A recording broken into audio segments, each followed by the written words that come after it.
Bonjour à tous, j'en suis sûr que vous avez déjà vu ce genre de vidéo CGI sur les réseaux sociaux, que ce soit TikTok, Instagram, Facebook.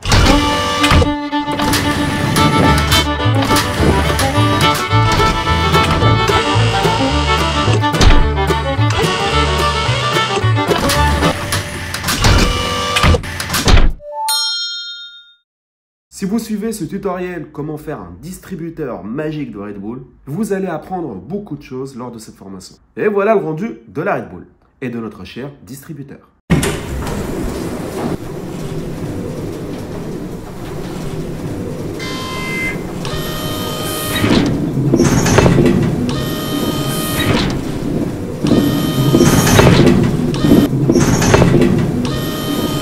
Sans plus tarder, je vous laisse avec ce tuto où vous allez apprendre beaucoup de choses. Et je vous dis, go! Alors, on commence par ouvrir After Effects. Et après, revenir ici sur Nouvelle composition à partir du métrage.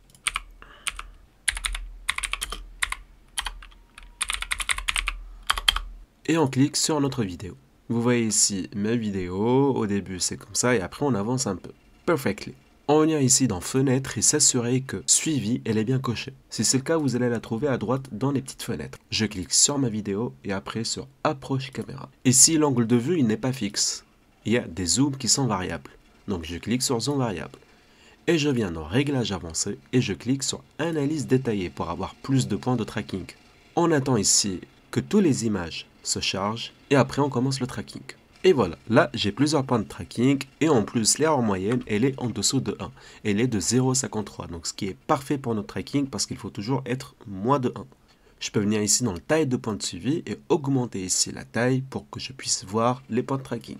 Je vais choisir déjà ces 3 points là ici, clic droit, définir le plan sol et à l'origine, clic droit, créer solide et caméra. Celui-là qui va définir notre plan. Hop, il est parfait. Et on va faire aussi un autre carré là, qui va définir là où les bouteilles vont sortir, donc notre vitrine. Hop, je peux choisir par exemple tous ces points. Clic droit, créer solide. Et voilà mon solide qui a été créé. Je peux venir ici, cliquer sur le S pour agrandir l'échelle. Hop. Après sur le R pour lui faire des petites rotations, par exemple comme ça. Après sur le S, j'enlève ici les proportions pour que je puisse augmenter comme je veux. Comme ça, il m'a l'air parfait. Je peux prendre aussi le solide vert, cliquer sur le S et augmenter son échelle. Après de faire une petite rotation ici, hop, avec l'axe de Z, c'est perfect. Maintenant, je sélectionne la caméra, le solide vert et le solide violet. Je vais venir ici dans Fichier, Script et vous allez trouver Export Composition Data. Pour celui qui l'a, tant mieux. Pour celui qui ne l'a pas, il peut regarder la vidéo qui s'affiche tout en haut à droite avec le lien et je vous montre comment le faire gratuitement et rapidement. Et regardez juste le début de l'autre vidéo.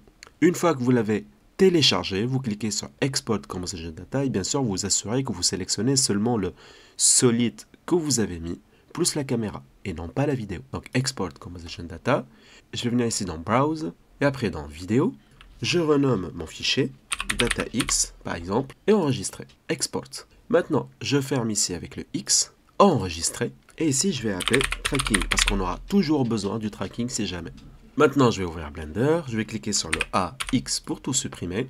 Je vais venir ici dans Fichier, Import, After Effects Composition Data. Et là, je sélectionne la data qu'on a fait ensemble. Hop, elle est là. Perfectly. Maintenant, première étape, je clique ici sur le G pour avancer tous les iframes d'une seule.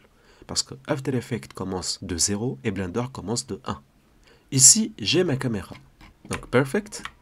J'ai pas à bouger le plan parce que tout est stable sur mon plan. Par contre, je peux faire quelque chose. C'est de venir ici, sur la caméra, de cliquer sur le Shift S, curseur vers sélection. Et après, ajouter objet vide, axe simple, que j'augmente sa taille pour que je puisse le voir. Je clique sur le X, Y, Z. Après, sur l'axe, CTRL P, objet, conserver, transformation. La même chose, je vais sélectionner maintenant les deux solides. Et après, je sélectionne l'axe, CTRL P, objet, conserver, transformation. Maintenant, si je sélectionne seulement l'axe et je fais une petite rotation, hop, comme ça, on ne perd pas le tracking. Voilà, par exemple comme ça. Maintenant, je clique sur le 0, je vais sélectionner ici la caméra, après sur Données, cocher image d'arrière-plan, ajouter une image, clip vidéo, ouvrir et je mets la vidéo que j'ai utilisée sur After Effects. C'est normal, les résolutions ne sont pas comme ça. On va y aller maintenant sur notre vidéo, clic droit, Afficher d'autres options, propriétés, on va y aller dans le détail.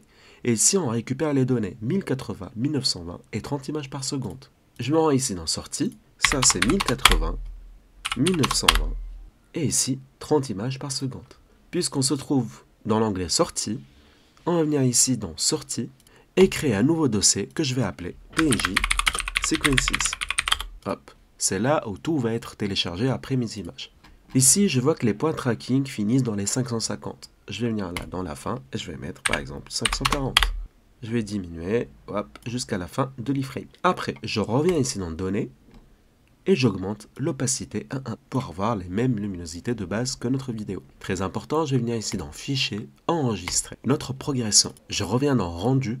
Je vais changer le AV par cycle, le CPU par calcul GPU, l'échantillon max en 150 pour la vue et pour le rendu. Je coche débruitage, si vous avez une carte RTX, vous mettez Optics, si vous ne l'avez pas, vous laissez Open Image Denoise. Pareil aussi pour le deuxième débruitage. Je descends en bas dans pellicule, je coche Transparent pour l'HDRI. Et dans Performance, je change la taille de tuile en 256 pour avoir plus de rapidité de rendu. Et encore tout en bas, dans gestion de couleur, je peux changer ici la GX par le standard pour avoir la même luminosité. Si je regarde ici ma vidéo, tout a été bien traqué.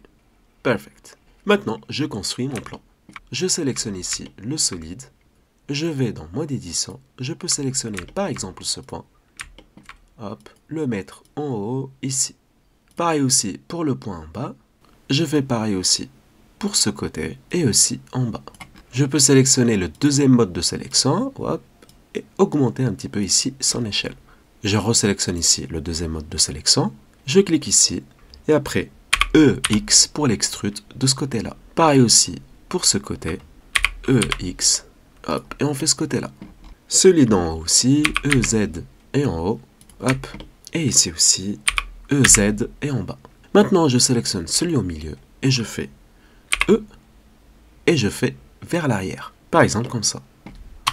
Maintenant, je sélectionne ici celui en haut et avec le Shift, celui à droite, celui à gauche et celui en bas. Et je vais venir ici dans les matériaux, cliquer sur le plus, nouveau. Je vais les appeler ombre ou shadow et vous cliquez sur assigner. Et ici dans BSDev guidé, je vais leur mettre masque. Je sélectionne maintenant ce qu'il y a à l'intérieur, donc ce carré, hop, et je vais cliquer sur le plus, nouveau, et assigner, et je vais leur donner, juste pour le début, la couleur rouge, pour que je puisse faire la différence. Maintenant, si on va ici avec ce mode de rendu, voilà, on voit le carré en rose, et les autres sont masqués. Celui d'en bas, celui-là, qui fait office de sol, je vais venir ici dans Objet, Visibilities, et je vais lui mettre attrapeur d'ombre. Comme ça, on ne va plus le voir, il va nous servir de shadow. Maintenant, vous allez vous rendre ici sur Polyhaven, vous allez dans Ressources, HDRI, vous cherchez la texture HDRI que vous souhaitez avoir pour votre vidéo, donc cherchez quelque chose qui ressemble un peu à votre scène, par exemple celle-là. Vous la mettez en 4K, téléchargez. Après, vous allez venir ici dans Monde, cliquez ici sur Couleur, et vous mettez texture d'environnement, ouvrir, et vous mettez le fichier que vous venez de télécharger. De mon côté, j'utilise Polyhaven Asset dans mes explorateurs d'assets. Comme ça, je ne fais que drag and drop et je le mets directement à l'HDRI. Et ici, je la mets en 4K. Si je clique avec ce mode rendu, hop, maintenant on voit très bien le carré. Avec l'ombre, avec le soleil et avec les images. Je reviens ici dans ma timeline et c'est parfait. Maintenant, on va faire la vitrine. Donc, on va sélectionner ici le plan, on va partir en mode édition. Troisième mode de sélection, on choisit celui-là. Et on va faire P, séparé par sélection. Après, on va le resélectionner tout seul. CTRL-C, CTRL-V ou Shift-D pour le dupliquer et le mettre ici, vers l'avant. Comme ça, vous aurez les mêmes proportions. Et après, je clique sur P, séparé par sélection. Comme ça, lui, il est tout seul et celui de derrière, il est tout seul. Maintenant, je le resélectionne. Je le trouve ici, hop, avec l'objet vide. Et je vais l'appeler vitrine. Et je vais le cacher. Maintenant, je repars en mode édition. Je vais sélectionner celui qui est en bas, ici. Je vais cliquer sur le P, séparé par sélection. Shift-D pour le dupliquer. Et je le mets en haut. Hop. Et après, je vais venir ici dans Objet, Origine, Origine vers Géométrie. Et ici, je vais le renommer en étagère 1. Et je vais diminuer un peu sa taille avec le SY. Après, je change ici le global par local. Je lui fais une petite rotation. Hop. Après, je repars en mode addition, je le resélectionne. EZ ici pour agrandir sa taille. Et maintenant, Shift D, hop, et je le déplace vers le haut. Shift D encore une fois. Et je le déplace encore vers le haut. Comme ça, je vais créer ici quelques étagères. Encore une fois, celui-là, Shift D, et en haut. Une fois que vous avez tous vos étagères, on va les renommer. Étagère A, et lui, ça sera 2. Et lui, ça sera 3. 4 et 5. Je vais cliquer maintenant ici, et celui-là en bas, je vais prendre ici le couteau, hop, je vais faire ça, et couper jusqu'ici. Et après sur Entrée, pour valider la sélection de la coupure. Je reviens ici avec le sélecteur. Après, je sélectionne celui-là, deuxième mode de sélection. Hop, je vais venir ici, déplacer les arêtes. Donc hop, déplacer EX et faire ça, pour qu'on ne voit pas ce qu'il y a derrière. Pareil aussi pour ce côté. EX, hop, ce côté-là. Et après, je vais sélectionner ici avec le troisième mode de sélection, celui-là. Et je vais faire la même chose comme ici. Donc le deuxième mode de sélection, je sélectionne l'arête ici, EX ce côté-là, et EX ce côté-là. Troisième mode de sélection, je sélectionne celui-là, et je fais EY, hop, par derrière. Je clique sur celui-là, plus celui-là, et je vais venir ici dans les matériaux, et les assigner à l'ombre. Après, je sélectionne lui, paf, paf, tac et tac, et je viens ici les assigner à box. Comme ça, ils auront la même couleur. Je regarde avec le troisième mode de sélection, et c'est parfait. J'ai fait une petite coupure ici, pour avoir seulement le garage. Je fais aussi une vitrine pour celui-là. Donc, je sélectionne ici, avec le troisième mode de sélection, celui qui est derrière. Je clique sur le P, séparé par sélection. Je reviens en mode objet, je sélectionne lui tout seul. Shift D pour le dupliquer.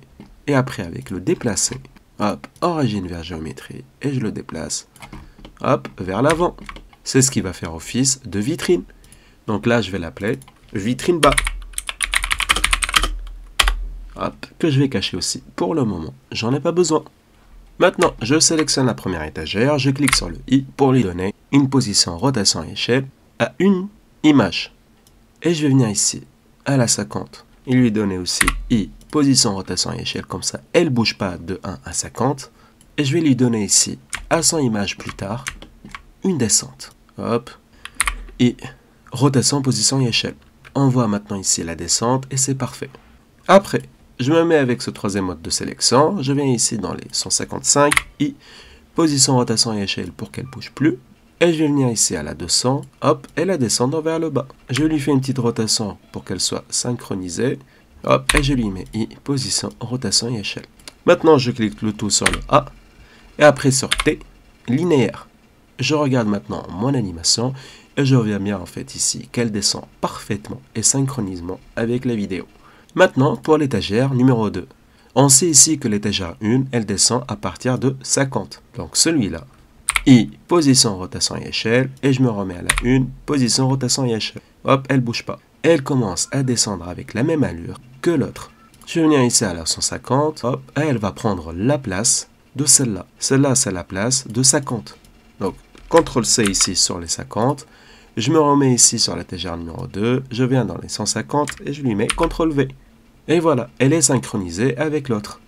Maintenant, je prends ici le point 150, je reviens sur l'étagère numéro 2 et je viens à la 200 et je lui mets le point. Elle s'arrête ici. Donc encore une fois, position, rotation et échelle. Et je lui mets les mêmes troisième points de l'étagère numéro 1. Donc je la resélectionne. Je viens par exemple à la 200 ici 12. CTRL-V pour mettre les 3 derniers points. Et vous faites la même chose pour les autres étagères. Moi, je le fais en speed.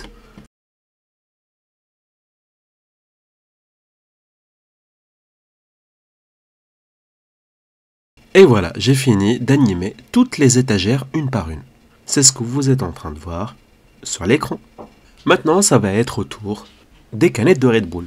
Moi, j'utilise un add-on qui s'appelle BlenderKit. Vous venez là. Vous allez dans BlenderKit, vous téléchargez ici l'add-on. Après, vous venez ici dans Édition, Préférences, Add-on et vous installez l'add-on que vous venez de télécharger. Une fois que c'est fait, vous allez ici vous rendre dans l'add-on et vous allez vous connecter. Et il y aura une barre qui va s'afficher ici. Et surtout, vous cliquez sur les 3 lignes ici, enregistrer les préférences. Voilà, j'ai plusieurs canettes. Et ici, je vais choisir par exemple celle-là. Hop, drag and drop et je la mets ici. Voilà ma canette de Red Bull, je vais l'augmenter ici avec le S pour la voir. Hop, et elle est parfaite. Je vais déplacer ma Red Bull juste ici. Je vais tout sélectionner. Alt P, effacer et garder les transformations. Je sélectionne la canette. Avec le Shift, le cercle, le petit bidule qui est là. CTRL J pour tout lier en un seul morceau. Définir l'origine, origine vers géométrie. Je vais venir maintenant placer ma Red Bull à l'intérieur des étagères. Je lui fais une petite rotation, j'augmente sa taille avec le S et je la mets sur la première étagère. Et après, je vais lui faire les animations en même temps que l'étagère. On lui fait ici I position, on clique sur I et on lui met position. On va à la 50, on sait qu'elle ne bouge pas et on lui met I position. Hop, on la descend en bas ici, I position. Et après, on clique sur le T pour la rendre linéaire. On regarde toujours notre Red Bull si elle suit hop, la plateforme. Et position encore. Une petite dernière ici. Et à la fin ici, I. Et on lui fait cette fois-ci rotation. Et après, on la sort complètement. On lui fait une petite rotation. I. Position, rotation. Hop. Hop, ici aussi. Et on la tourne plusieurs fois ici. Et on fait I, rotation. Et voilà. Elle glisse comme je veux. Et je vais faire la même chose maintenant, mais en speed, pour tous les autres étagères.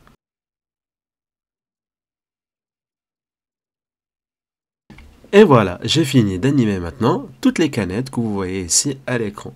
Je les ai tous animés une par une pour que ça fasse plus synchronisé, plus joli. Une fois qu'on a tout fini ici par rapport à l'animation, on va se concentrer sur les textures. Comme tout à l'heure, j'ai utilisé BlenderKit pour la Red Bull, je vais utiliser BlenderKit pour les textures. Je vais venir ici dans les matériaux et je vais cliquer sur Concrete. Et si je clique dessus, j'ai directement une texture qui s'est mise sur mon armoire. Je vais maintenant chercher glace. Ici, j'ai différents types de vitres. Donc c'est pour ça que maintenant je vais ici mettre mes vitrines. Hop, par exemple celle-là. Je clique dessus et je vais chercher glace qui est bien. Par exemple cette vitrine. Je vais la sortir ici un tout petit peu. Hop. Je me remets avec ce mode de vue et là j'ai ma vitrine. J'ai choisi la procédurale glace si vous voulez utiliser la même. Et je vais faire pareil aussi pour la deuxième vitrine qui est en bas. Donc celle-là que j'ai cachée au début. Hop, je clique dessus et je lui mets aussi vitrine. Là, je lui mets cette texture que j'aime beaucoup. Ici, comme on a dit, je vais mettre glace. La vitrine, je vais la recacher encore une fois. Là, j'aime beaucoup ce bleu que je vais mettre un peu partout ici. Et les étagères, je vais les mettre en gris. À vous vraiment de voir quelle texture vous voulez utiliser avec BlenderKit parce qu'il vous offre plusieurs possibilités. Allez, je passe en speed le temps que je trouve mes propres textures.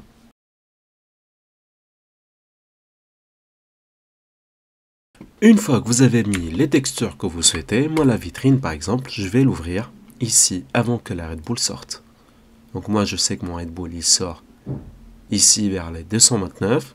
Je me mets à la première iframe, I, position, rotation et échelle, on sélectionne la vitrine. Et ici à la 200, hop, je la mets en bas. Rotation et échelle, T, linéaire. Je regarde maintenant l'animation de la vitrine. Et voilà. Maintenant que j'ai appliqué les textures que je voulais, je peux partir maintenant ici dans Compositing, cliquer sur Utiliser les nœuds, séparer Composite et Calque de rendu, le mettre en bas, Shift A, Alpha au-dessus que je mets au milieu, Shift A, Visualiseur que je mets tout en haut à droite, Shift A, Clip vidéo à gauche, Shift A, Débruitage juste ici. Et après, je me rends dans le troisième onglet, Calque de vue, et je coche Données de débruitage. Ici, je mets dans le clip vidéo, je mets la vidéo. Je commence après à lier par l'alpha au-dessus et l'alpha au-dessus par le visualiseur et le composite, noisy image avec image, normal débruitage avec le normal et l'albédo avec l'albédo. Et on n'oublie pas le débruitage avec l'alpha au-dessus. Et là, j'ai mon animation plus la vidéo. Si je clique sur F12, vous allez voir les deux assemblés ensemble et non pas seulement ce que vous avez fait en 3D. Maintenant, je ne sais pas si vous voyez ici, on voit un tout petit peu ici ce qu'il y a derrière. On peut bien sûr le cacher, avec plaisir même. On va sélectionner ici l'étagère, passer en mode édition, sélectionner le deuxième mode de sélection, et après faire un E, et je fais de ce côté-là. Et après, troisième mode de sélection, je sélectionne le troisième brique que je viens de rajouter, et dans Ombre, je lui fais assigner. Je regarde maintenant, je ne vois plus rien, sauf le petit bidule qu'on peut aussi corriger. Hop. Et voilà, on ne le voit plus. Et votre animation, elle est finie. On se rend ici dans Sortie, on s'assure que tout a été bien mis ici, et après il ne vous reste plus qu'à cliquer sur Rendu, rendre l'animation. Merci à vous d'avoir regardé ce tuto. J'espère que vous avez appris certaines compétences grâce à Blender et bien sûr grâce à Wizard. Et je vous dis à la prochaine pour un nouveau tuto.